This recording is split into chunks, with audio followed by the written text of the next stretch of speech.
Today's guest did not start in agency. She actually started in law. But over time, she became more interested in how teams work, how leaders grow, and how culture shapes an agency. Regardless of what we're incorporating, the outcome is always true to our core values. She joined Aloha as an HR specialist, helped build internal systems for the team of over 100 employees, and recently stepped into the role of Director of People Ops. Ultimately, nobody is going to grow in their career if they're not getting that constructive feedback.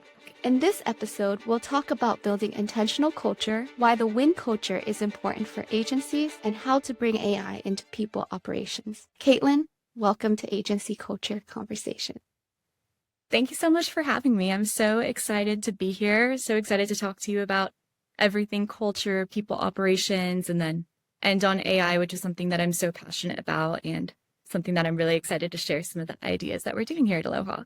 Katelyn, for our audience listening, would you mind giving them a quick introduction into your journey, your background? And you started in law, so would really love to hear about that transition and into HR. Yeah, absolutely. So I did start in law initially right out of college. One of the things that I really wanted to do was potentially go to law school and become a lawyer. And so one of the ways that I wanted to get my feet wet, get an understanding of how the legal world works, is to go and work in a law firm itself. So I started my career as an entry-level paralegal straight out of college. I joined a pretty large law firm. And so it was very intense. It was very high volume, very fast-paced. It was corporate litigation law. So definitely an intimidating place to start a career. But over the course of my first 11 months working there, I learned a ton. I established some good workflows for myself. I caught the attention of some of the law firm's leadership team. And so at the end of my 11 months, I was tasked with my very first leadership opportunity, which was to take a new team member and train them. And so I took this new team member from fresh out of the gates, right where I was, and in 2 weeks had them ramped and fully producing. And so kind of through that experience, the leadership over at the law firm saw an opportunity and some potential in me, and they asked if I would interview for a team lead position. Ultimately, I agreed, accepted the role, and over the next year, I was able to onboard and ramp 6 additional paralegals, and then also turn that settlement team that we were working on from one of the lower producing teams in the law firm to the top producing team with the lowest error rates. And it was really through that journey that I understood that I had a passion for developing people, for systems thinking, for all of those things that are not necessarily law firm skills, but very transferable skills. And so after about a year of sitting in seat as a team lead, they approached me again, asked if I would accept a position to be the manager of the post-litigation department, which included me taking on 2 other departments under my oversight and help organize them and structure them so that we were cohesively working to produce really good results. And I sat in that seat for about 9 months before meeting with the owner of the law firm and expressing my interest in actually merging into things like people operations and human resources. Because at that point in my career, I realized that my passion wasn't really for working with the law, practicing the law. It was definitely in creating training and development, working with different departments, producing really high production teams, and doing so with really low error rates. And so she agreed to help train me on all of the HR compliance policies, basic stuff in a hybrid paralegal manager, HR assistant role. And from there, I worked my way into an HR generalist for the firm and then eventually into an HR manager for the firm. And so after about 2 years in that kind of hybrid, half one foot in the legal world, one foot in the HR legal world, I was looking to expand into a company that was a little bit more aligned with my passion for human resources and people operations. Right around that time, I was attending USC and I was in the Keck School of Medicine getting a master's degree in biostatistics. And so I was interested in finding an organization and an agency that worked in the healthcare realm. And that's when I aligned with Aloha. And it's been a fantastic journey. Aloha was great. Their company ambitions and their growth trajectory really aligned with what I was looking for out of a company. They were a California-based company that was trying to establish or working on establishing an office out in Dallas, Texas. I was looking to try a different city, try a different state. So the stars kind of aligned, and I joined the team, moved out to Dallas, helped establish the office out here. And from there, it's just been a whirlwind of amazing experiences, opportunities to grow and be challenged in every way possible. Get growing from an HR specialist, which was the first seat that I accepted with the company, moving into an HR manager role, and then eventually now as the director of people operations. So over the last 3.5, almost 4 years, we've onboarded over 250 employees. We have established leadership team goals that we have exceeded. I created a leadership training and development program completely from scratch. So we have done over 30 hours of leadership development and training with the team. And then we've also been fortunate enough to work with a company that has won the Inc. 5000 award 6 times in a row. So it's been an amazing journey. And now kind of in this new stage of growth with incorporating AI into different workflows within people operations, working closer with now the talent acquisition and operations department nested under human resources. It's been an amazing journey. So definitely excited to kind of share some of the lessons and wins that I've learned along the way, and excited to have this conversation. Wow, incredible journey, Katelyn. I'm in awe of all that you have accomplished. I actually don't even know where to start, but I think what first piqued my interest was that transition from law to HR. And so I wanted to ask you, I know law, corporate law, I imagine is very intense. So what did law teach you about leading people and building teams? Yeah, absolutely. There's a lot of similarities I've noticed between working with agencies like Aloha and then also law firms. They both attract ambitious people. They both are organizations that move quick and pivot quick. And so some of the skills that I learned working in the law firm are really, really transferable here and that I've continued to use throughout my career. I would say of the things that I learned leading people in law and transferring them into my career thereafter, it really boils down to 3 specific skill sets. The first being having really good emotional intelligence. When you're working in fast-paced law firms where there's a lot of different voices and a lot of different factors that you're working with, there can be moments of really high stress. And when you're working with a team or multiple teams under you, it's really important to recognize that stress, have the emotional bandwidth to regulate that stress within yourself, and then set that emotional barometer for your team. I find that the teams that I worked with that were very emotionally regulated, even in high stress, high situation moments, we operated cool, calm, collected. We were able to produce better work quicker than with teams that I had worked with that weren't able to regulate that stress. And I think a lot of the regulation comes down to the leader and how they process the stress and how they are able to really set the tone for their team. So that was the first thing I learned. The second thing that has really served me well is just learning how to think in systems thinking. And so when you're working with law, cases are flying everywhere. Things are happening at different timelines and different cadences. And so it's really important to establish those really tried, true, tested systems where you're removing ambiguous interpretations. You're setting things up in a way where the easiest way to accomplish something is also the most accurate way. And you're setting things up in the sense where teams are guided down the pathway to take the next correct step just intuitively.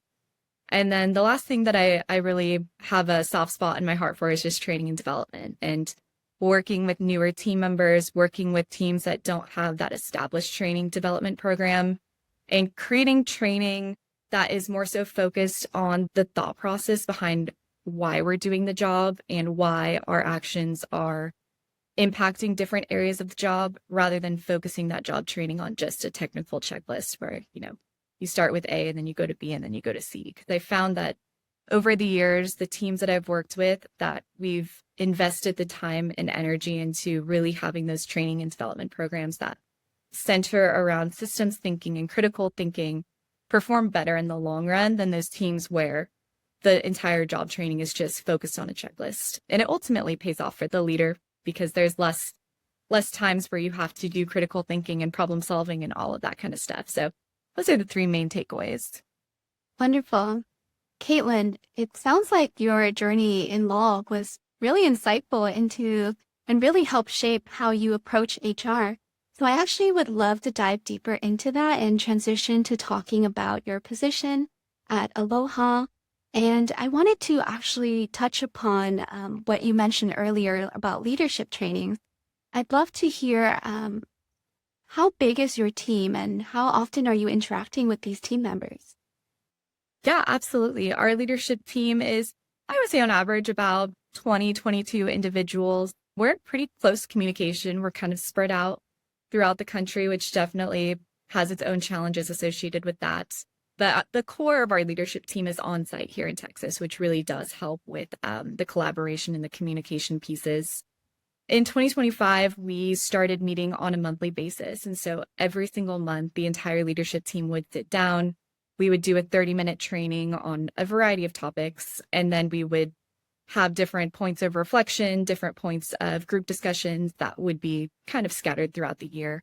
And I found that to be very helpful, just because I think that when leaders are working with their various teams and really honed in and focused on their team's performance, their team's goals, their team's metrics, they can get a little siloed. And so it can feel like you're not necessarily aligned with other leaders in the company, especially sometimes if you're working one department and there's a leader working in a department and you rarely have any communication.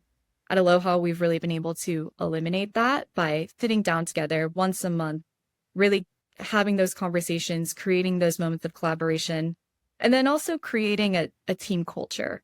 And so that's something that I think is really unique about our leadership team and the way that we do development is that we, of course, have our company culture and core values and mission and all of that stuff. And we as leaders really, really work to embed that and weave that throughout everything that we do and always connect it back to who we are as a company. But with the leadership team, we're also able to have our own culture and our own set of core values that are the same core values as the company, but almost expanded upon. So, for example, one of our core values with the company is we show up. And when we meet as a leadership team, one of the things that we will discuss is how we embody that same core value, but we take it a step further. So the rest of the team's core value is we show up, but the leadership team is we show up for ourselves and for our team. And so we're really trying to work together to create a culture on the leadership team where we're embodying the core values, we're acting as role models and mentors, we're really working to develop our teams to the best of our abilities. And the other thing that I've found that is really, really helpful with the leadership team, especially one that is all heading up different departments and working in various corners of the organization, is to share one shared leadership team goal. And so in 2025, our leadership team goal was surrounding attendance. We wanted to be below industry standard when it comes to attendance records. And it was a really fun experience getting to set a goal, working together to figure out the best way to accomplish that goal, celebrating our wins along the way, collaborating with people that we might not normally collaborate with, and then ultimately meeting and exceeding that goal at the end of the year. So it's been a really awesome journey working through that. It's been so fun working with the leadership team to identify and set what our goal for 2026 is, which was now it'll all be about upskilling and goal attainment. So I find that those two things are really great tools for leadership teams to stay connected in organizations or agencies where they're working so closely with their other teams and you have the possibility of things getting siloed and fragmented. That's so wonderful, Katelyn. I really love that you brought up the win culture. Actually, I don't think that's something I hear a lot of agencies do. Can you share a little bit about how your team celebrates wins? Yeah, of course. We are a team that it's one of our core values. So it's something that is constantly embedded in everything we do. We're a team of highly ambitious people. We like to joke in all of our team meetings that we like to win. We like to talk about our wins. We like to celebrate our wins. So we take every opportunity that we can to really celebrate, all of the goals that we're accomplishing, to set new goals for ourselves, to constantly check in with ourselves on where we're at from a company standpoint with goal attainment, all the way down to the individual level with goal attainment. And when we do ultimately meet those goals or exceed those goals, really making sure that we're taking the opportunity to celebrate as a team. It's really fun to be part of a winning team. It's super fun to be part of a team where you know that you're producing good results and high outcomes. You're having fun while you do it. I'm a big believer that it's really important that whatever agency or organization you choose to spend your career at is a team and an organization that you not only believe in the mission and the core values behind that organization, but also a place that you enjoy the people that you work with day in and day out. We spend 32% of our lives at our careers. And so it's so important that you're taking those opportunities to identify your wins, celebrate your wins, see how far you've come. And then that really sets the foundation and groundwork for you to set those next goals and continue to achieve more and more. Yeah, Katelyn, sounds like you do have a lot more fun than work, actually, which is always good. I think, so much of our lives is spent with our coworkers. So I think building that culture of having good time, but getting work done and also celebrating these awesome wins is really valuable. Katelyn, as I'm hearing you talk, I can very much tell that the culture that your team has built is very intentional. And so I want to actually ask you, how do you ensure that it stays that way when you are expanding the team or growing the team? And, I actually want to touch upon, like, have you had a time where someone didn't quite fit the culture? Yeah, absolutely. I think that's a great question. That's a question that I think a lot of organizations and agencies struggle with as they're building and scaling their teams. It's a question and a topic that is really near and dear to a lot of HR professionals' hearts, just because we really try to protect the culture as much as we can. And I think it's ultimately a balance. I think that as teams grow, as you're introducing new individuals to companies, a lot of those individuals bring amazing ideas and they bring amazing practices, and they come from places that have really, really great experience. And so it's definitely the duty of the organization to not hear those people out and to not see if any of those practices would work better than what we're currently doing.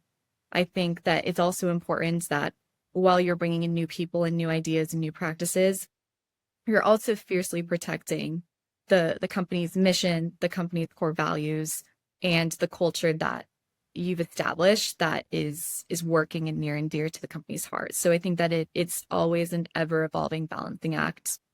We here at Aloha have 5 core values that kind of are the main cornerstone foundational elements of how we get work done, who we are, and how we show up for our team.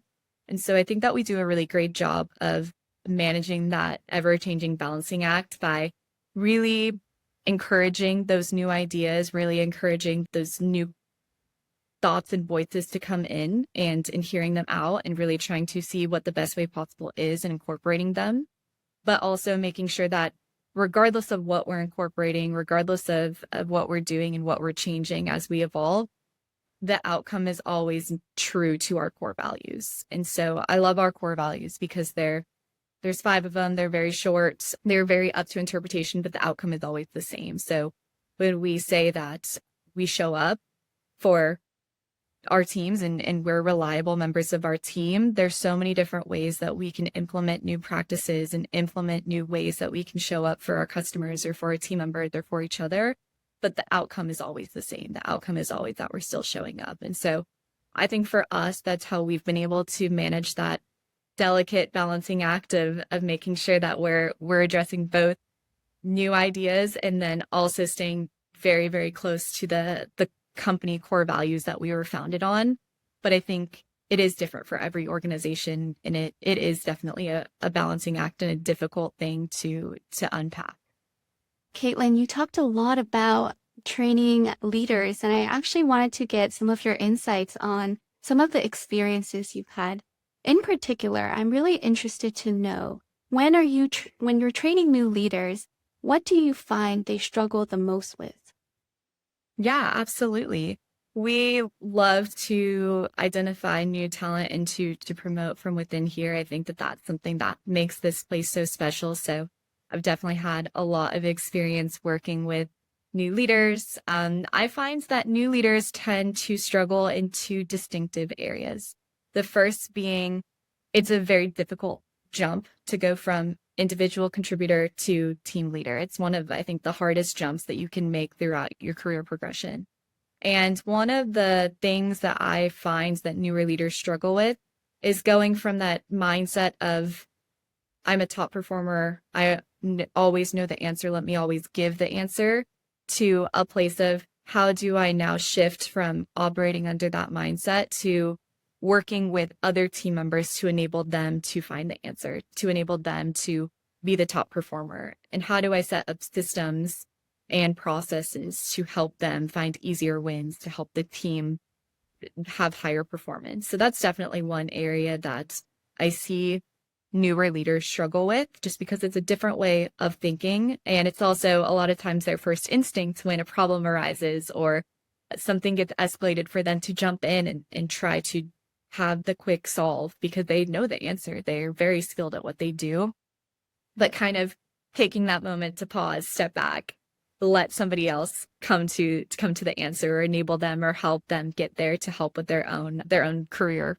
development. And it's definitely something that we work on early on with leaders. We have a whole training that we put new leaders through, where it's not the general leadership development that we have, it's the specialized one-on-one training with myself and the new cohort of leaders. I'm actually doing a cohort right now with 2 new leaders, and we're about 4 weeks in. So that's definitely part of the agenda of things that we go over. And then the second part that I notice new leaders often struggle with is developing those job training plans and that career development. And I think that that's because a lot of us were promoted from individual contributors into leadership positions, and we received some leadership training, but none of that leadership training most likely contained any kind of formal educational training.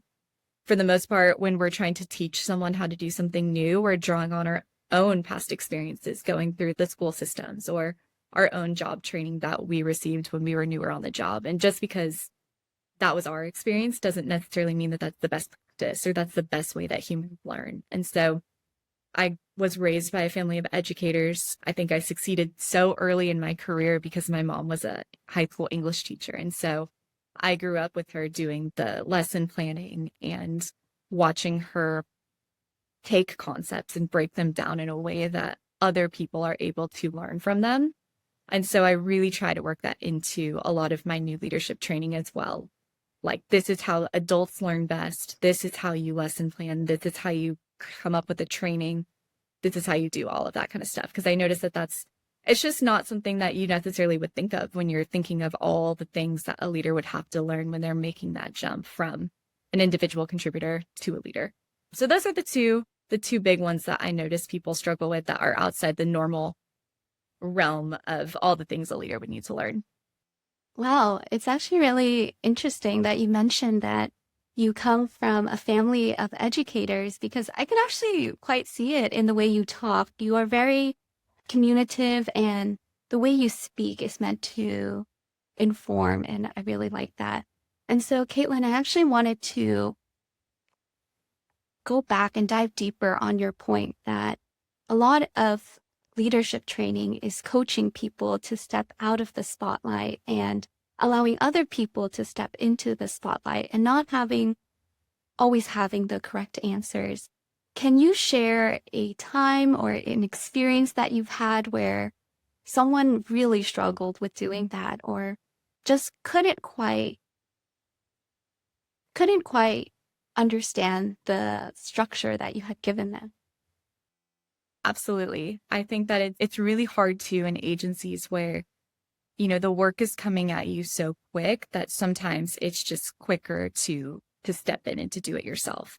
I think that if we're talking about a specific example, I can own up to my own shortcomings in my career, where I've had direct reports that earlier in my career, I could have done a better job taking a step back and walking them through the thought process. And I think that if I had invested that time and energy to, rather than just saying, oh, like we should do it this way, or this is a compliant way to do things, if I had taken the time to walk through the mindset of, hey, like let's go step by step, and maybe there's a hidden gem in the way that, you were interpreting this versus how I'm interpreting it, and doing it that way. But I do notice it a lot in customer support roles and any kind of fast moving role where it's just easier a lot of times for newer managers to handle the situation themselves. Or, even going back to my law firm days, it came up a ton where my counterpart manager would have templates to a lot of things. And so if a new situation arose, the default answer was, oh, we have a template for that. But the problem with that kind of training and development plan long term is that there's thousands of situations that could arise. And so every time there's a new situation that doesn't exist in your, backlog of templates, you're now having to go back and create a template for that situation. And then ultimately, if that progresses long enough, then you're looking at a backlog of hundreds and hundreds and hundreds of templates. And how do you begin to even organize that in a way that makes sense for new hires or newer employees to sift through and sort through? And so I think too, it just opens up a lot of possibility for error when newer managers don't learn those fundamental skills of, hey, let me not just give the answer to you, let me walk you through the steps of how I got to the answer. So you bring up a really great point, and I think it's this idea that goes around where good leaders build even better leaders. And I think that's very valuable, but unfortunately, I would say a lot of agencies take the easier approach, which is just giving their team members the answers right away. So I want to ask, ever since you started changing your approach in coaching employees and coaching your team members to strategically think for themselves and to tackle these questions, how have you noticed, or what has changed with the agency culture since you started doing that? Absolutely. I think that I can speak to this with the leadership team. When I first joined the Aloha, I was definitely wanting to be looped in a lot of situations with leaders. And so it was hard to kind of take a couple steps back and really give the leaders the autonomy and the capability to have those conversations that maybe I would feel are more aligned with something that I would want to have. So attendance is a great one. Really enabling those managers to make the calls of, hey, I'm going to talk to this person, or hey, I'm going to approve this late arrival, or whatever the case may be, or this PTO request. I think that was a big learning challenge for me and growth curve. And I've seen the leadership team really, really take on the autonomy of things like that were at one point housed under the people operations, human resources wheelhouse of responsibilities, and just run with it. And I think that it has really improved the way that teams run. I think it's improved the culture. I think that it's improved the relationship between team member and manager. And so I think ultimately it can be scary for leaders and scary for people to release the reins a little bit and give more autonomy and give more responsibilities. But I think in the long run, it really, really, you can see the productivity of teams. You can see the culture. You can see the growth in the leaders themselves. So I think it is a really amazing thing. And it's just one of those hurdles that you kind of just have to take the leap of faith, and you can always course correct if need be. But I think it's really, really important to give that autonomy away. Katelyn, really loving your insights. I think everything you said really resonates with me, and I think can resonate with a lot of our audience on how to build intentional and very meaningful culture. So I'm curious about, do you have team traditions, things that you do to celebrate the holidays with your team, exciting things like that? Yeah, we have a lot of just fun little cultural traditions that we do here that keep things fun. We try to celebrate everything that we can because it's fun to celebrate. Doing fun is one of our 5 core values. And so we believe that we work hard, we, handle things for our clients, we provide best in class service. We're really, really proud of our mission and the product and everything that we do for the organization. But at the end of the day, we're a high performing team. We like to celebrate our wins. And then if we're winning, work is fun. And so we do everything that we can, from announcing birthdays to we have a fun tradition for anniversaries here where I'll order a book that really is something that the team member is interested in. So I've ordered, my most recent one is a golf book, and it's 100 places to golf before you die. And it's beautiful. I'm not even a golfer. And I'm like, I want to read this book. And we'll pass it around the office, and different team members will sign congratulatory messages or share memories of different things that have happened with that team member. And that is part of our recognition of their tenure with us. And I think it's a really fun tradition. It's a really sentimental tradition, really near and dear to people's hearts. We will celebrate people's, accomplishments through incentive programs like a core value t-shirt incentive program, which is where we have all of our team members in a competition to meet specific criteria. And then if they meet specific criteria, they'll earn a t-shirt that corresponds to a core value, and we'll recognize them publicly. We'll celebrate people's promotions. We'll celebrate birthdays. We'll celebrate when people welcome new babies to their families, or purchase homes, or buy cars, or get their first apartment. So we try to do everything we can to recognize every single person on the team for their individual contributions to their team, their contributions to the company, and then also those bigger moments that are happening in life, because we do a lot of life together. So it's important to recognize that. Oh, that's so wonderful. That book idea is actually excellent. I'm gonna actually recommend that to our audience to try that. That's really cool.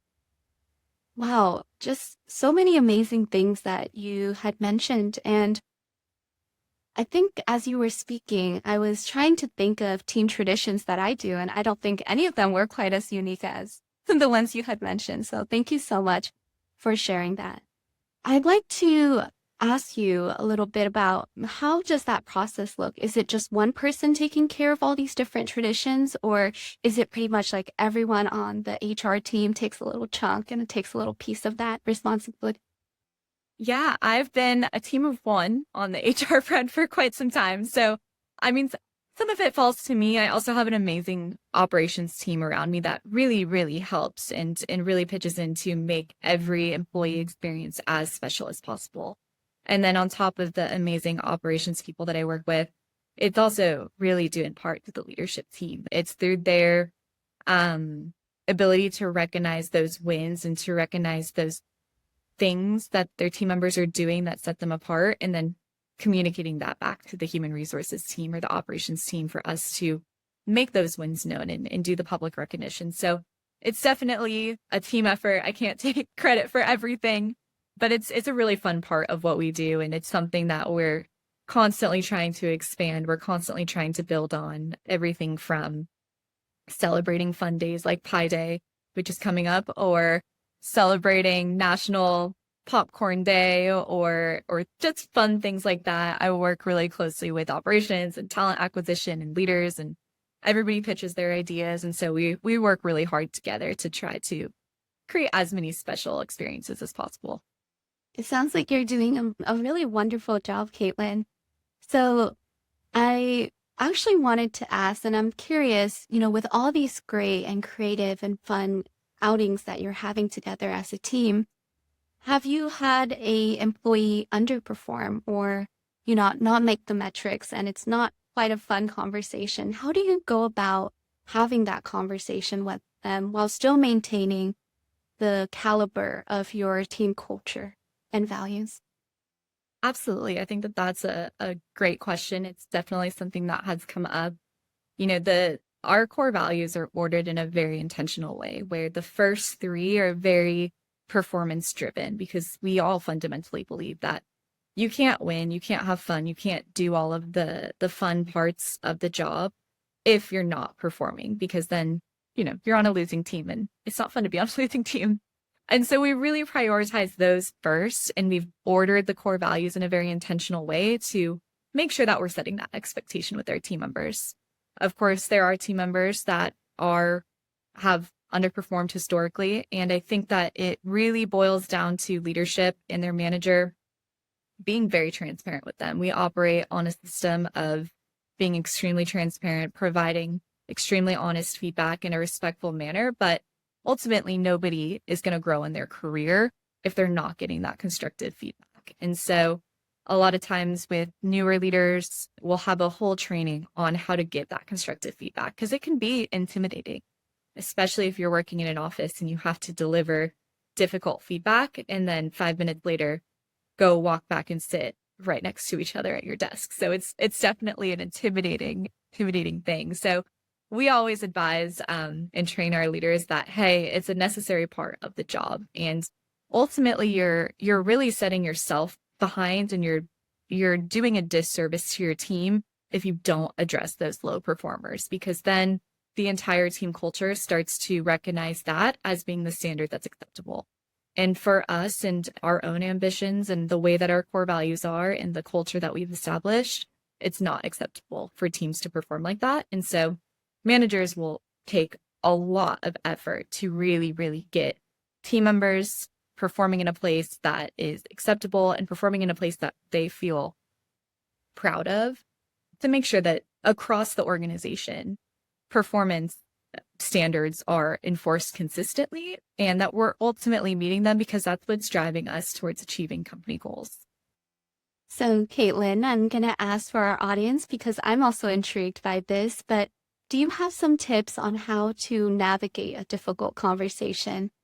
Because, from my personal experience, it's really hard having these conversations with people and tell people that they're not performing when it's a very fun work environment. So what tips and strategies do you have for our listeners? Yeah, absolutely. I think the biggest tip that I can give to people when they're having those more uncomfortable feedback conversations is, for the first few minutes of the conversation, it's really important to just address the elephant in the room, right? Everybody knows that the conversation is going to be uncomfortable. And I find in difficult conversations that I've had, if you just address the fact that it is not maybe the most comfortable conversation to have, it removes the human emotion out of it, because we've already addressed that neither one of us necessarily want to be in this conversation, but it's a conversation that needs to be had. So that would be my first tip.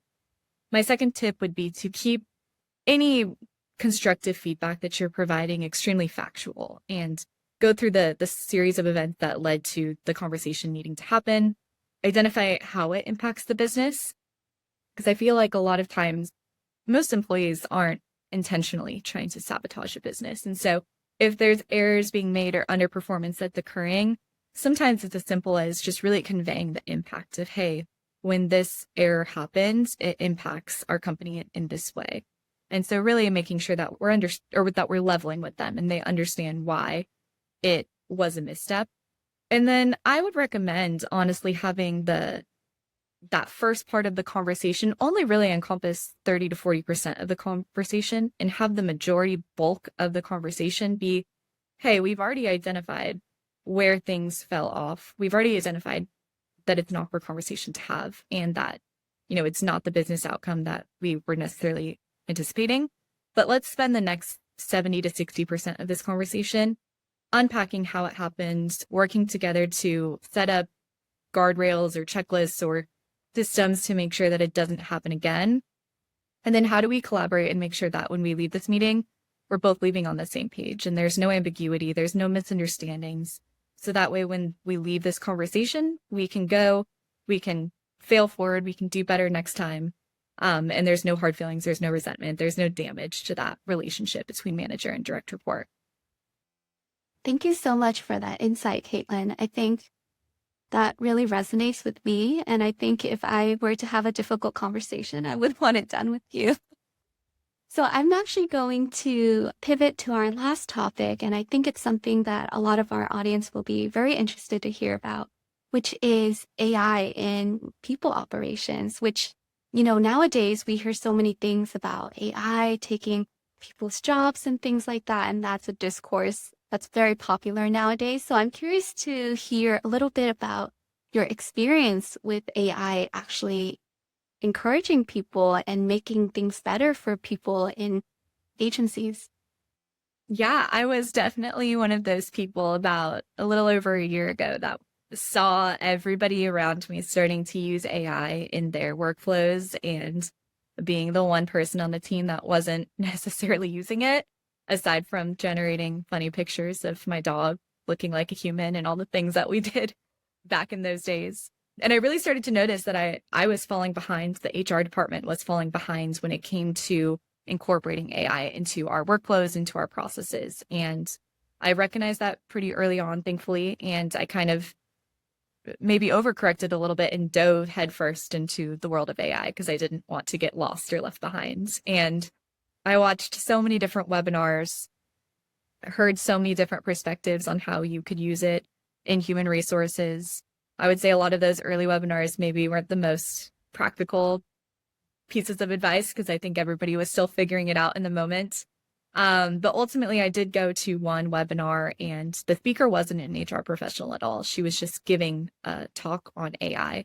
And she mentioned in passing just a couple things that she does for herself, one of them being her creating and utilizing custom chat agents to help coach her in a variety of different things. And from there, that's when the light bulb went off in my head. And at first I was jealous and I was like, well, I want an executive coach that I can talk to that can help further my career.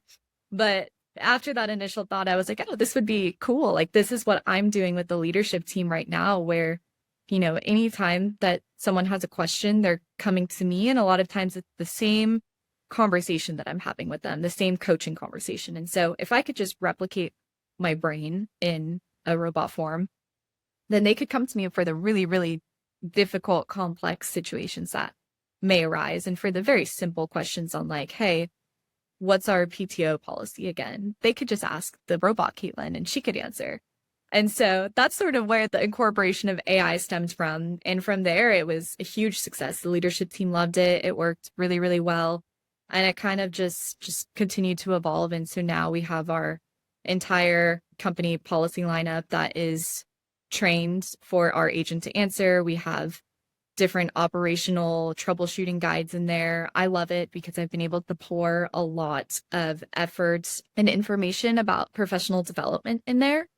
And so for team members that are coming on to the team or trying to grow in their career, we have them go to the chatbot first and really try to converse with the chatbot, get reading recommendations, get goals that are helped to be authored by the chatbot. And then they can take all of those initial preliminary conversations they had with AI, get together a well-crafted, thought-out plan, take it to their manager in their one-on-one, and then the manager can refine it and adjust things and add their own human nuance to it. And so I find that it really, really accelerates professional development for the entire team because our leadership team is small and there's a lot of ambitious people here and everybody wants to have their personal individualized development plan written. And so having AI really take the bulk heavy lifting of refining those plans and then giving it to the manager to polish is a great way that everybody can have those individual plans written for them. Wonderful. So it sounds like AI is taking away a lot of the very tedious work that you're doing, which is just answering the same questions again and again, which I imagine can get very tiring very quickly. So I wanted to hear a little bit more about what are some limitations you've seen with this AI bot, and when is it necessary for you to step in and give your professional HR recommendation? Yeah, definitely. I think that was my biggest concern with creating this bot for the leadership team. I wanted to be extremely, extremely careful with the limitations and guardrails of what this bot would answer versus what this bot would not answer. The easiest fix was just cutting off access to the internet. So our bots don't have any access to any external websites or anything. It's only pulling from the information that we provide it. And within that information, we're able to set up guardrails. So for things like potential separations or compensation questions or benefits questions, it'll never advise an employee or a manager on what to do next. It'll always say, hey, you have to go to Katelyn. This is above my pay grade. We don't do this. And same with the operational things. There's different toggles and admin accesses and things that our operations team didn't necessarily want to provide answers to. And so it'll answer questions to a certain threshold, and then it'll always route you to the correct person. And I think that that's definitely one of the limitations of AI. I think that there'll always will be a need for leadership. There'll always be a need for management. AI is a great tool to help you synthesize large sets of data. It's a really great tool to help give you maybe some polishing of wording or help to automate things for you or answer repetitive tasks and perform at that base level assistant admin, those types of duties.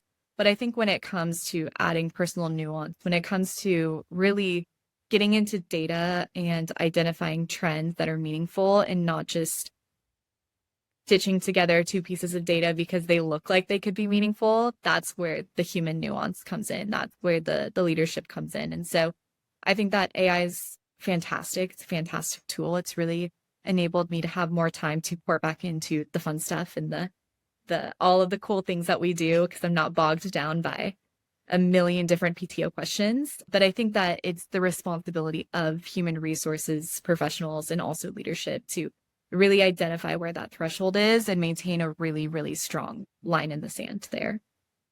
So I'm curious to hear, Katelyn, since your implementation of this AI robot, how has, what are some changes that you've seen? Is it less meetings? How many meetings were you having a week versus then versus now? Yeah, it's definitely something that the team was really excited about. The leadership team loves it. We've since introduced, new versions and upgraded versions. And so I've noticed that they come to me or with less repetitive questions, or if they do come to me, it's because they're unclear of what our robot answered back. Her name is Allie. And it's kind of it's a running joke with the rest of the team because they'll always send me a ping, even if she does a great job answering. They just think that it's a fun additional team member. And so they'll send me a screenshot and they'll say, "Hey, Allie, I asked Allie a question and she answered great."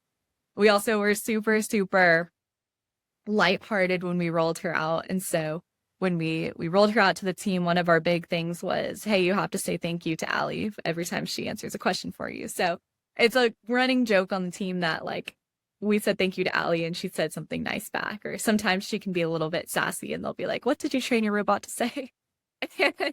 So it's fun. It's fun to have that, lighthearted team engagement with the rest of the team. It's fun to see the number of conversations that she's having and the numbers rise because I can see that she's really being used. And then it's also been awesome to see the utilization go up with our leadership team goal attainment and upskilling and see that number climb with people going to Allie to ask for help, setting smart goals for themselves or asking for book recs and all of that kind of stuff. So she definitely has high engagement. She's a big part of orientation. We point her out to all of our new hires.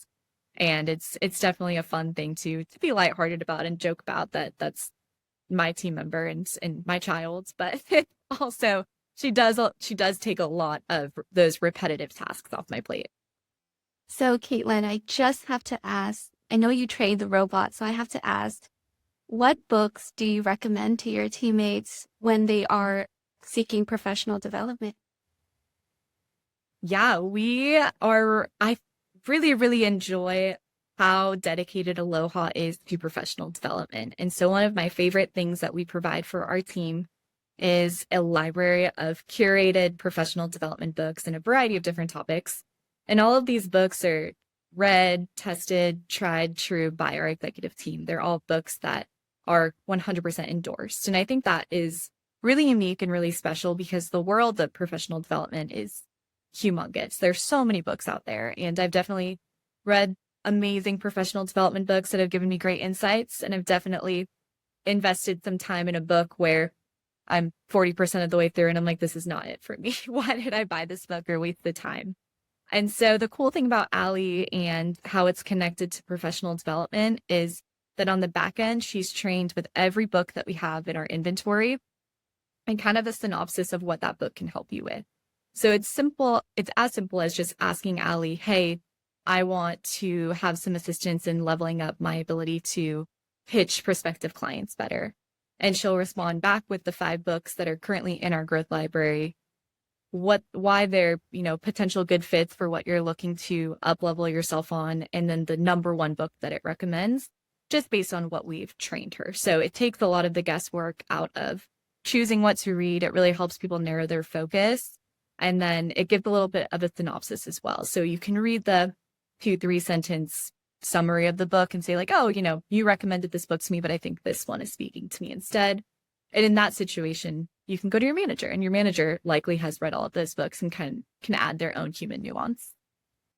Thank you so much, Katelyn. That was so insightful. And I really like the idea of a bot giving you recommendations for reading. That seems like a really, really good idea, actually, that I don't think a lot of agencies are implementing. So thank you. Really valuable insight. We are nearing our time here, so I wanted to ask you a closing question. Looking back on your early leadership years, what mistake would you refuse to repeat?